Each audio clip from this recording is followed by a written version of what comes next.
আসসালামু আলাইকুম। কেমন আছেন সবাই? আশা করি যে যেখানে আছেন সবাই ভালো আছেন। আলহামদুলিল্লাহ আমরাও অনেক ভালো আছি। তো আমরা এখন একটা অটোতে আছি, দেখতে পাচ্ছেন। আমরা আজকে আমাদের বাসায় ফিরে যাচ্ছি। আমরা আমাদের বাবার বাড়িতে বেড়াতে এসেছিলাম, আপনাদের সাথে তো ব্লগ শেয়ার করেছি, আপনারা সবাই জানেন। তো আমরা কয়েকদিন সেখানে ছিলাম আর এখন বাড়িতে ফিরে যাচ্ছি। তো এই যে আমরা সবাই মিলে গাড়িতে আছি, এখন রাস্তায় আমরা বাসায় যাচ্ছি।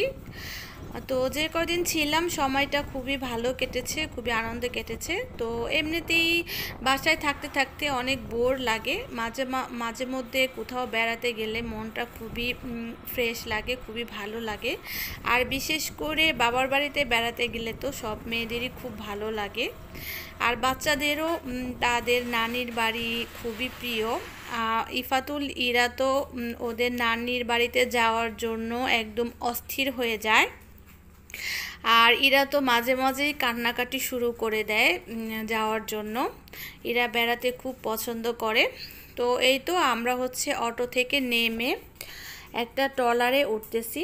তো এখানে একটু নদীটা পার হতে হবে, কিছুক্ষণের রাস্তা, কিছুক্ষণ সময়। তো নদীটা পার হতে হবে, তারপরেই আমরা আমাদের বাসায় চলে যাব। তো দেখতে থাকেন। আর আজকে আমার ব্লগটা ভালো লাগলে একটা লাইক করতে কিন্তু ভুলবেন না। লাইক করলে কিন্তু ব্লগ দেওয়ার উৎসাহটা অনেক বেড়ে যায়।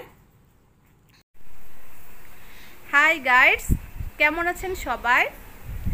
আশা করি সবাই ভালো আছেন।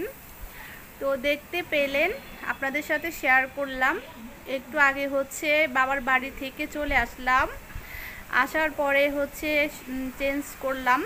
তো সবাই চেঞ্জ করতেছে, তো বোরকা খুললাম, ড্রেস চেঞ্জ করে নিলাম। তো যদি আজকের ব্লগটি ভালো লাগে তাহলে একটা লাইক করে দেবেন, আর এখনও যারা চ্যানেলটি সাবস্ক্রাইব করেননি তারা চ্যানেলটা সাবস্ক্রাইব করে আমার পাশে থাকবেন, তাহলে ব্লগটা দেখতে থাকেন, আশা করি ভালো লাগবে। সবাই হাত মুখ ধুয়ে নিয়েছি, আর এখন সবাই রেস্ট করতেছে। আমিও শুয়েছিলাম, কিন্তু ইরার জন্য শুয়ে থাকতে পারলাম না। ইরা ড্রাগন ফল খাবে, তাই আমাকে কেটে দিতে বলতেছে, আর এজন্যই আমি ড্রাগন ফল কাটতে উঠে গেছি। এই যে এখন ড্রাগন ফল কেটে নিতেছি।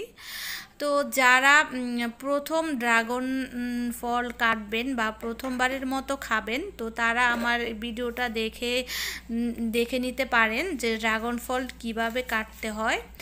তো আমি মাঝখান দিয়ে প্রথমে কেটে তারপরে খোসাটা ছাড়িয়ে নিলাম, তারপরে আমি পিস পিস করে কেটে নিতেছি।